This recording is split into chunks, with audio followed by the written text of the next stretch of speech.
What is going on, everybody? This is Nasdorachi coming at you today with Nolar for another newsworthy breakdown. We're going to be talking about things that are happening in the worldwide gaming hemisphere. This time, things seem a little bleak for certain parts of the world, but we're going to break down everything that we know so far.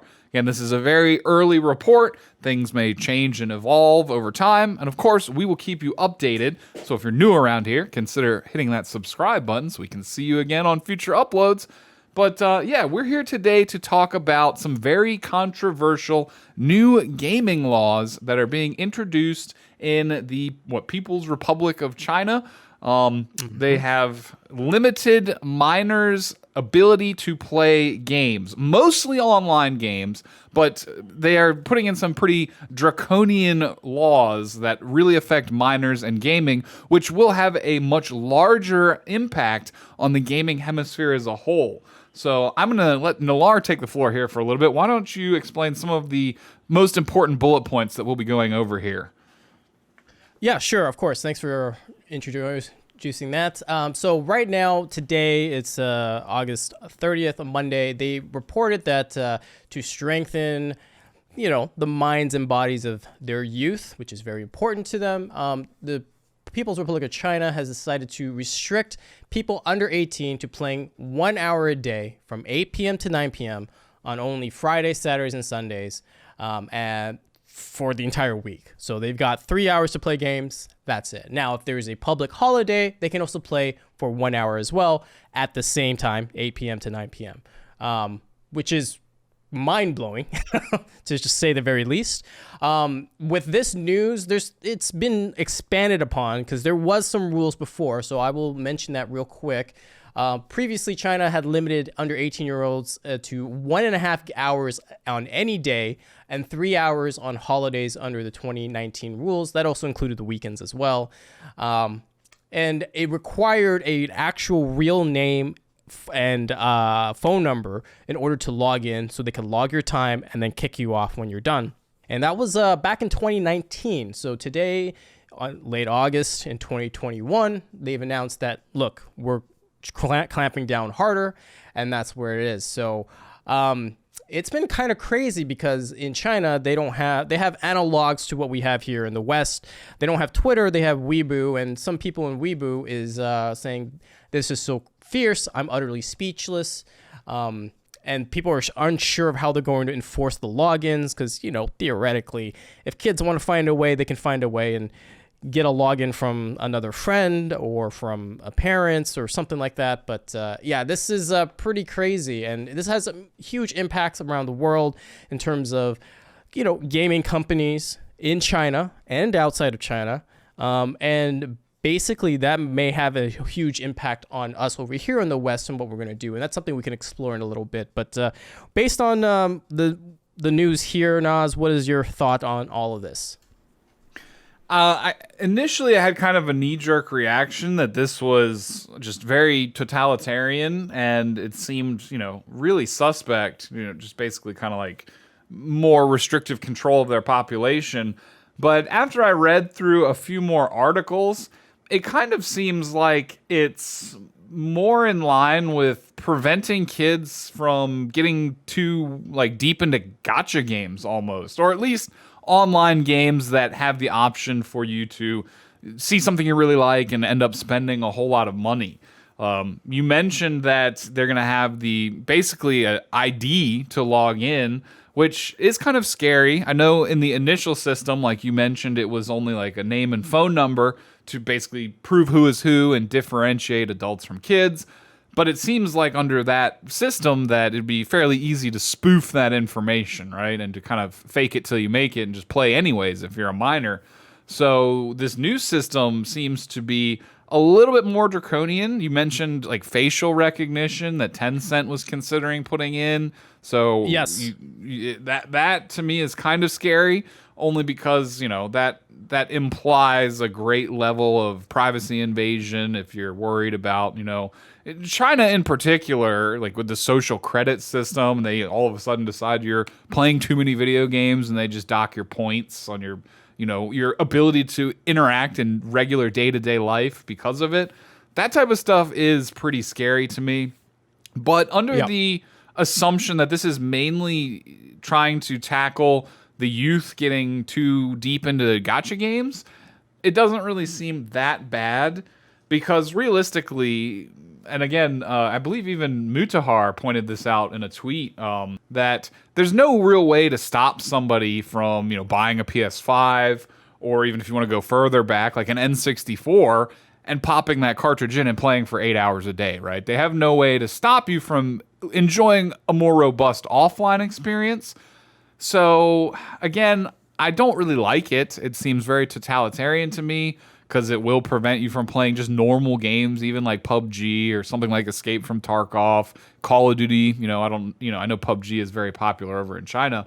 So even games like that, that's unfortunate that they kind of fall under the same scope of these restrictions. But a game like, Legend of Zelda Ocarina of Time, you could play unlimitedly. So it's not as bad as it seems on paper, even though it's still pretty bad. But again, coming from the protect the youth from gambling side of things, that's a little bit understandable. It's just, I don't know if I was like the ruler of China, I don't think I would go about it in this way necessarily. I probably would go after the games more than making the population suffer. But, I'm not the ruler, so I don't make the rules. Right. So the one thing I want to track back to is facial recognition. So back in April, Tencent, which is a Chinese developer of... Are they the devs of League of Legends? I assume they are, right? They're heavily tied in. Like, I think they are majority owner of Riot Games. Riot Games, I think, started off as like a that's true, Norwegian company or somewhere in Scandinavia. But yeah, they mostly owned by China and Tencent at this point. So Tencent was rolling out facial recognition. They knew ahead of time that this was coming down the pipeline, and they wanted to appease the CCP and say, like, look, we can put in some facial recognition to ease the the suspicion of like, spoofing and all that kind of stuff. And again, the downside is facial recognition on minors in particular. That sounds kind of crazy, but in general, facial recognition and having just your information out there controlled by people, that's a little nutty, right? I'm not gonna lie, Apple has my facial recognition, Samsung has my biometrics, so someone has a bunch of stuff, but the fact that you're required to log into a service for that, it's not too much of a step, but it feels like a step too far. So that unto itself is kind of crazy. And I think the 2019 rules where they were limiting people 1.5 hours per week, and then 3 hours on the weekend, they had actual rules in place for microtransactions and gacha elements. So they were saying for minors, they couldn't spend more than like $25 to $50 a month. Restrictions on that kind of stuff, totally fine. Like, I think that's great. And again, I agree with Nas where on that particular angle, that seems to be the altruistic, sense. But at the same time, it feels like a slippery slope where lots of things could happen. Now, this just affects China directly, right? All the gamers in China, the youth, all that sucks. Not really much way they can get around it. Let's see if this really happens. But let's talk real quick. Don't want to go too deep into it, but let's just bring out the ramifications that we'll see from the gaming development teams in general. So like in China, Tencent, NetEase, all these companies. The biggest thing I can mention and show is that they would want to have their influence and their revenue split across more outside of China and towards other countries. The most obvious thing is in the past 6 months, I think NetEase and Tencent has been buying shares in Epic. They own some part of Epic. They're not the majority owners, but they own parts of Epic now. Epic Games, the Epic Game Store, all that kind of stuff. So you can see that they are trying to diversify their portfolio and really try to increase the revenue share from multiple parts of the world, and other countries with like Epic, for example, with Tencent. And you can bet that NetEase will try to do diversify too. So like a lot of those, mobile gacha games that were originally for only the Southeast Asian, Chinese countries, I'm sure they'll get a release. So Marvel Duel in the world, for the rest of the world. Hey, Nas, maybe that's coming out. But yes, yeah, I would love but that. Like, I'm still mystified that there's a game with Captain America in it that can't be played in America. Yeah, I know it's a little crazy, but nonetheless, like you can understand that the Chinese developers are going to try to find their way outside of China, get the money outside, right? Because now, if you can only play for 3 hours a week, that revenue share, the login time, all that stuff is cut severely. Those shareholders want to find their money. They want to keep the profits they have now. They got to find it somewhere else, and you'll find it elsewhere in other countries. What are your thoughts on that, Nas? Yeah, I mean, you're definitely right. I think that if they can't find the revenue by looking inwards, they're going to have to look outwards. And even this has had an impact on the worldwide market for these companies. Like you see on the article I have on screen right now, the Chinese games market was going to generate an estimated $45.6 billion of revenue in 2021, which Reuters actually seems to suggest is ahead of the United States market, as in terms they're making more money than what the United States would have. And this crackdown basically is going to have a huge impact on that. Immediately, we saw companies that have large percent holdings in Chinese social media and video game companies, like you'd mentioned Tencent. Their stock values immediately dropped a little bit, with Tencent's dropping down like 1.45%. And NetEase falling over 6%, Bilibili dropping 3%. So that's pretty impactful. Now, again, that might just be some of the reactionary kind of impacts, and it might stabilize over time. But like Nolar mentioned, either the games that we're getting from Chinese developers for the rest of the world are going to have these restrictive elements in it that the rest of the world notices too, or alternatively, they're going to do like Nolar said and just develop with the rest of the world as the primary target audience, and their own country will just basically suffer because of this. So either way, there's going to be an impact that's felt worldwide because of this. I mean, we were just talking about Tencent, NetEase, just the Chinese developers there. Of course, they're suffering the most. It's the biggest blow. But the one that people don't recognize are the Western companies. Activision Blizzard, all these other companies out here, these developers, they rely heavily on the Chinese market. Steam just recently opened up their the Chinese Steam store, which has, as stripped down, censored as can be to appease the CCP over there. Like Activision Blizzard, for example, they're having a bad PR set right now with all the, the lawsuits and all that kind of stuff. But WoW is huge over there. WoW, of course, League the Chinese of version Legends. is WoW. Right, so like Activision Blizzard, for example, I'm just going to use them. They're going to see a reduction in revenue because of this, right? The kids can't play for more than an hour a day. They're not going to see any raids. They're not going to do dungeons. They're just going to log in and log out. Well, the shareholders, if I was an Activision Blizzard shareholder, I would be like, where's the money? So you can... this sounds like fear-mongering, but this is a point I want to bring up, is you can probably expect Western publishers and developers probably find ways to squeeze more money out of us as a consequence of not getting money out of China, right? So maybe the game prices will raise or microtransactions will go up. Our experience may end up suffering some at the behest of them getting approval from the Chinese government to release the game, right? I would assume it's not going to be too bad because they'll just have different versions, but say that's not like logistically an option and the company really needs to get it approved over there, then we, the rest of the world, may suffer as well because of it. Which I'm not really excited about that.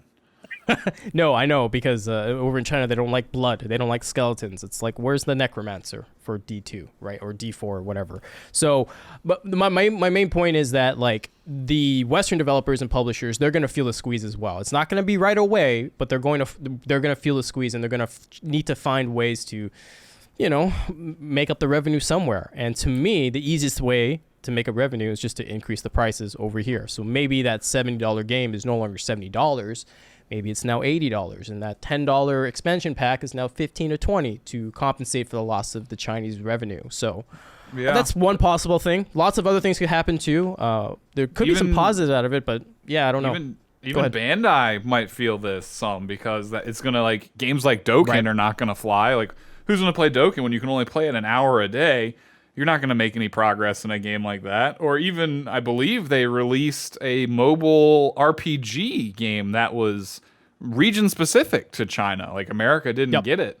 And, if no kids are really allowed to play that, then that game is going to suffer in terms of its online population as well. So, yeah, it's not just the US that gets impacted by this for sure. Like, it's going to be felt everywhere. Right. So, yeah, this news, while, it's strictly for China, and that's the biggest immediate impact they will feel. And again, overall, I feel sorry for our Chinese gamers across the globe. But we're going to feel it too. It's just not going to be very evident, and we'll keep you guys up to date with the rest of this, how this plays out.